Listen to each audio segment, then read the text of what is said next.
میرے محترم دوستو، اب میں اپنے بیان کو اس کے اوپر ختم کرتا ہوں کہ اس اللہ کے دین کے لیے اگر ہم لوگوں نے محنتیں اور کوششیں کی تو پہلا مرحلہ تو آئے گا وجود دعوت کا. جب ہم دعوت کے کام کو کام بنائیں گے تو دوسرا مرحلہ آئے گا وقفہ تربیت کا، جس کے اندر کبھی حالات طبیعت کے موافق اور کبھی خلاف، ان دونوں کے اندر نبوی طریقے پر جمنا، یہ دوسرا مرحلہ. جب مجاہدے والے مرحلے سے پار ہوں گے تو تیسرا مرحلہ آئے گا اظہار نصرت کا، یعنی اللہ کی غیبی مدد آئے گی. اور جب اللہ کی غیبی مدد آ جائے گی تو چوتھا مرحلہ آئے گا فیصلہ قدرت کا. اور فیصلہ قدرت کے اندر دو باتیں ہیں.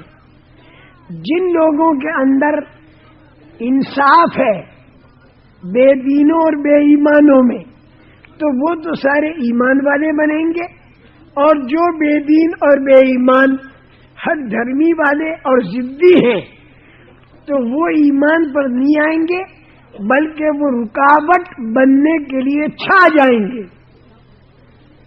بھلے آدمیوں پر چھا جائیں گے، اور پھر ان پر پڑے گی خدا کی مار. یہ 4 مرحلے یاد رکھو. پہلا مرحلہ وجود دعوت، دوسرا مرحلہ وقفہ تربیت جس کے اندر خوب مجاہدات آتے ہیں. اس کے بعد تیسرا مرحلہ اظہار نصرت، اللہ کی غیبی مدد. اور جب اللہ کی غیبی مدد آ جائے گی تو پھر چوتھا مرحلہ یہ ہوگا کہ پوری دنیا میں جتنے بے دین اور جتنے بے ایمان اور جتنے خراب لوگ ہیں ان کے 2 حصے ہو جائیں گے. ایک حصہ تو انصاف والوں کا ہوگا. وہ انصاف والے یہ تو سارے کے سارے ایمان والے اور دین والے بن جائیں گے، اور قومیں کی قومیں اور ملک کے ملک ایمان کی طرف آتے چلے جائیں گے انشاءاللہ. اور تمہارے کانوں پر خبریں آئیں گی کہ فلاں قوم ایمان والی بنی اور فلاں ملک ایمان والا بنا.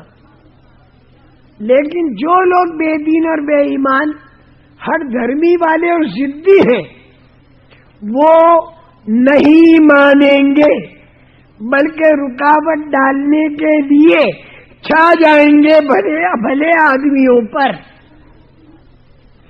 جب وہ چھا جائیں گے تو پھر ان پر پڑے گی خدا کی مار اور اللہ انہیں تباہ اور برباد کر دیں گے. 2 مثالیں دے رہا ہوں پھر بیان کو ختم کرنا ہے. ایک مثال تو پانی کی، دوسری مثال آگ کی. آسمان سے جب پانی برستا ہے تو زمین کے اوپر جو کوڑا کباڑا ہے، جب نالیاں اور نالے چلتے ہیں نا بارش کے پانی سے تو نیچے والا کوڑا کباڑا پانی کے اوپر پھیل جاتا ہے اور چھا جاتا ہے. اسی طرح جب اللہ کے دین کی محنت ہوگی اور لوگ جوق در جوق ایمان کی طرف متوجہ ہوں گے تو جو خراب لوگ ہوں گے ضدی، وہ لوگ رکاوٹ ڈالنے کے لیے دین کے کام کرنے والوں پر کوڑے کباڑے کی طرح چھا جائیں گے.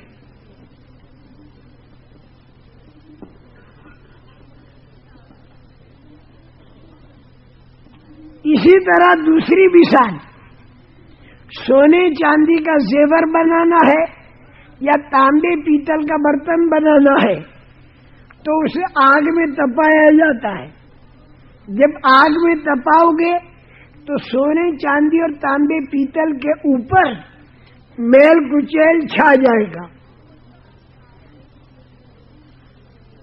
اسی طرح جب دین کا کام ہوگا اور دین پھیلنے لگے گا تو غلط لوگ غصے میں آئیں گے اور غصے میں آ کر کوڑے کباڑے کی طرح چھا جائیں گے بھلے آدمیوں پر، اور میل کچیل کی طرح چھا جائیں گے، اور پھر نتیجے میں وہ کوڑا کباڑا پھینک دیا جائے گا، میل کچیل پھینک دیا جائے گا، اور پانی نالوں اور نالیوں کا باقی رہے گا، اور سونا اور چاندی تانبا اور پیتل باقی رہے گا۔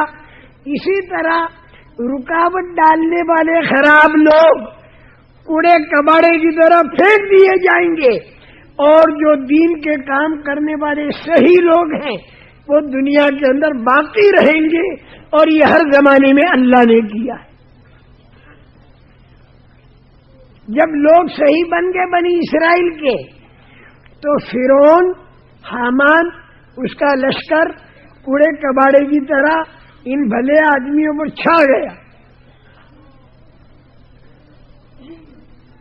اسی طرح مکہ مکرمہ میں جب کام شروع ہوا تو مکے کے بے ایمان بدر کے اندر آ کر چھا گئے، خندق میں آ کر چھا گئے، بنو نذیر، بنو قینقاع، بنو قریظہ، اس کے یہودی چھا گئے۔ دور صدیقی اور فاروقی میں جب کام خوب ہونا شروع ہوا تو قیصر اور کسریٰ اور ان کا بھاری مجمع خراب لوگوں کا کوڑے کباڑے اور میل کچیل کی طرح صحابہ کے اوپر چھا گیا، اور آخری زمانے کے اندر جب دین کے کام کرنے والے ہوں گے بے کس اور بے بس بنی اسرائیل کی طرح اور صحابہ کی طرح، لیکن جو طاقت والا دجال ہوگا وہ چھا جائے گا کوڑے کباڑے کی طرح، اور اخیر کے اندر یاجوج ماجوج آ کر چھا جائیں گے۔ یہ ہمیشہ سے کوڑا کباڑا چھاتا ہے اور چھائے گا، لیکن اخیر میں کیا ہوگا؟ یہ کوڑا کباڑا اور میل کچیل پھینک دیا جائے گا۔